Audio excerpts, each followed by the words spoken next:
Welcome to The New Sound. Today we'll explore the rock music genre and how it relates to the music we make. Rock music originated in the 1950s, blending elements of blues, jazz, and country. Pioneers like Elvis Presley and Chuck Berry set the stage for a musical revolution. As the years passed, rock music evolved, branching into various subgenres like punk, metal, and alternative. Now, what makes something rock? Rock music often features electric guitars, bass guitars, drums, and sometimes keyboards. The electric guitar is the hallmark of the genre and is often used to create distorted riffs and solos.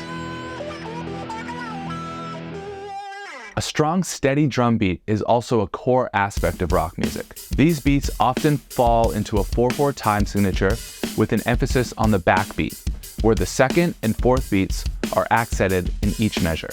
Another core aspect of rock music is, of course, the vocals. Rock vocals can range from melodic to aggressive and often convey a lot of emotion and energy, which matches the intensity of the instrumentation found in that song. This energy is a key part of its appeal and impact, both in recordings and live performances. Now, as you can imagine, there are quite a few iconic rock bands. The Beatles, Led Zeppelin, Queen, and many others brought their unique style and left a legacy on rock music. Today, rock music continues to thrive with bands like the Foo Fighters and Imagine Dragons keeping the spirit alive. Thanks for watching. Keep creating, and I'll see you in the next video.